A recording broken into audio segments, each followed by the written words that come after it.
Coucou tout le monde! Ici Alissa avec une recette savoureuse de poulet Hyderabadi accompagnée de riz safrané. C'est une recette qui nous vient du sud de l'Inde, Hyderabad, et que je vous ai simplifiée pour l'usage du cookéo. Pas de panique, vous pouvez évidemment réaliser cette recette au fait-tout. En attendant, n'oubliez pas de vous abonner, activer les notifications pour recevoir les mises à jour de mes recettes en exclusivité. Cliquez sur les vidéos pour consulter plus de 60 réalisations au cookéo. C'est parti pour la recette.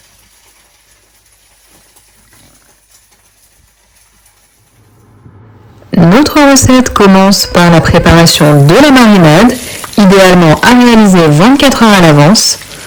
Pour cela, il vous faudra des oignons frits bien sûr. Donc on commence par les faire frire sur un feu assez fort.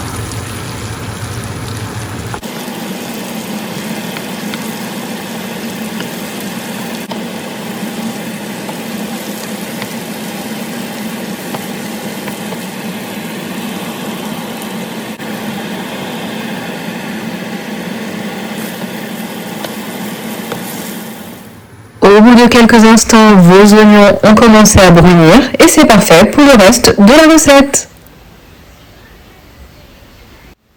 On commence par ajouter de la pâte de gingembre et d'ail,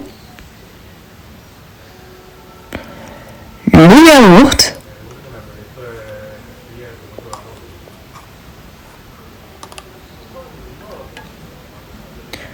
du curcuma, du piment cachemiri, du garam masala, du meat masala que vous retrouverez en épicerie indienne.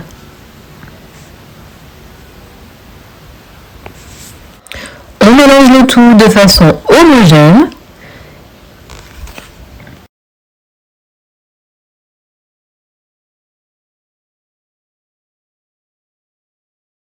Et si vous le souhaitez, vous pouvez ajouter du colorant rouge. Une fois ce mélange obtenu, on ajoute nos oignons frits. On peut en réserver un petit peu pour plus tard. On continue de mélanger.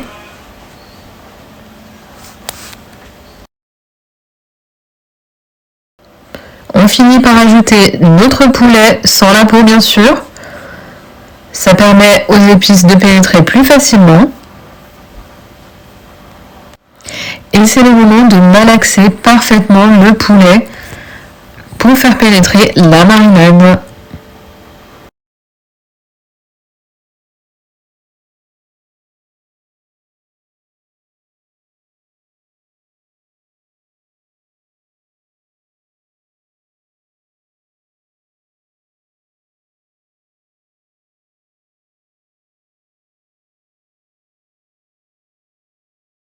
Pensez à ajouter l'équivalent de 2 cuillères à soupe de citron et 1 cuillère à soupe d'huile.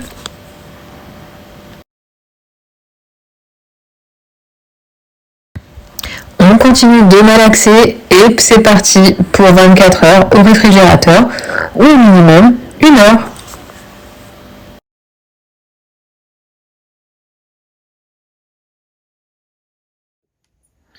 Donc j'ai laissé mon poulet mariner une nuit entière au réfrigérateur et je vais aussitôt faire revenir mes épices en mode rissolage fort afin de les torréfier. Donc là vous avez du piment séché ainsi que du cumin entier. Il faut normalement ajouter également de la coriandre entière, mais je n'en ai plus, donc j'en ajouterai en poudre dans la suite de la recette. Mais si vous avez de la coriandre entière, c'est le moment de l'ajouter. Alors pour savoir à quel moment retirer vos épices, il vous suffit de positionner votre main comme ceci et de sentir la chaleur, puis bien sûr les odeurs qui vont émaner de cette torréfaction. Et comme vous pouvez le constater, évidemment, je n'ai pas ajouté de matière grasse, bien sûr. Donc, me concernant, il aura fallu attendre simplement le temps de préchauffage pour pouvoir retirer les épices.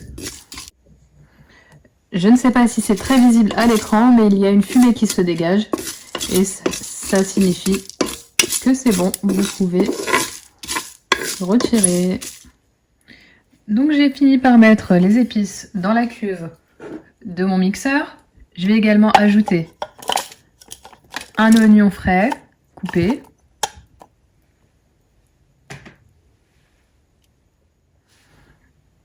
J'ai profité d'un reste d'oignon frit pour l'ajouter à ce mélange, mais c'est facultatif. Et bien sûr, comme je vous l'ai dit, j'ai ajouté de la coriandre, mais moulue, puisque je n'avais pas de coriandre entière. Reste plus qu'à mixer ce mélange. Voici la pâte obtenue. On va ajouter l'équivalent de 2 cuillères à soupe d'eau dans ce mélange. Et c'est reparti. Voici la pâte obtenue. Et pour info, on ajoute très souvent des oignons frits de cette façon-là, puisque ça va vraiment donner beaucoup de saveur à votre plat. Donc on va profiter de la fin du préchauffage pour ajouter un bon filet d'huile. Libre à vous d'ajouter l'huile de votre choix.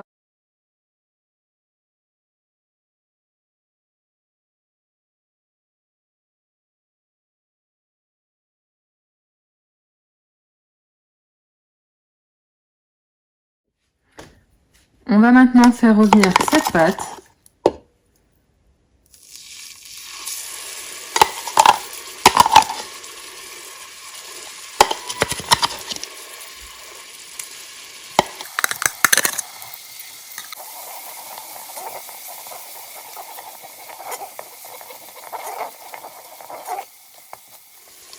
Et là, c'est le moment d'aller chercher la star de la vidéo, à savoir le poulet qui a mariné pendant 24 heures.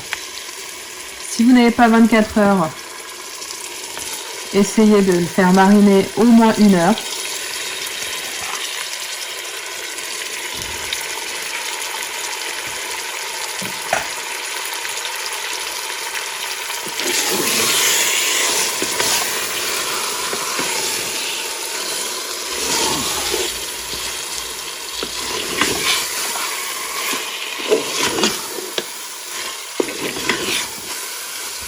Bon, mon poulet est un peu rouge, c'est normal.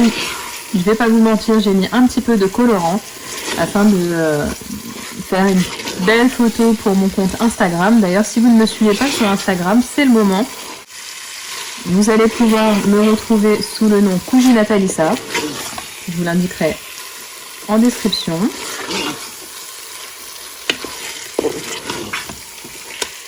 Ça sent déjà très très bon.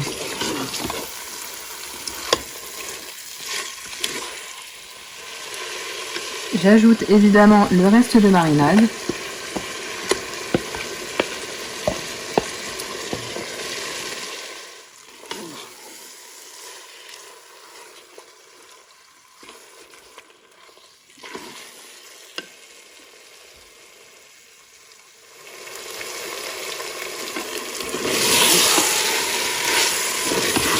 Avant que ça n'attache, j'ajoute 300 ml d'eau tiède.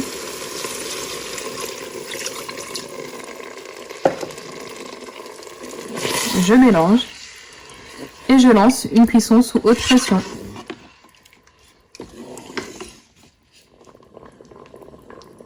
Donc je lance une cuisson sous haute pression pour une durée de 15 minutes, chose qui peut vous paraître assez important pour du poulet, mais c'est vraiment pour l'avoir le plus tendre possible.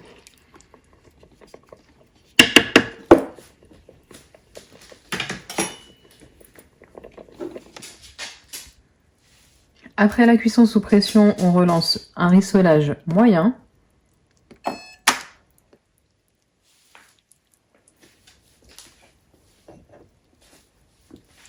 On va ajouter notre garam masala et notre piment cachemiri.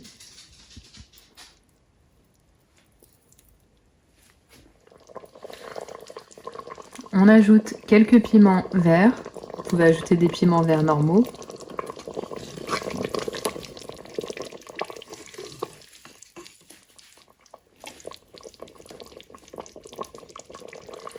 une poignée de coriandre fraîche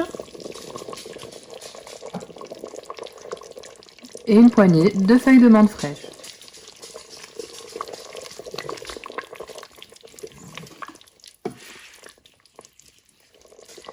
Le rissolage va permettre à la sauce de s'épaissir.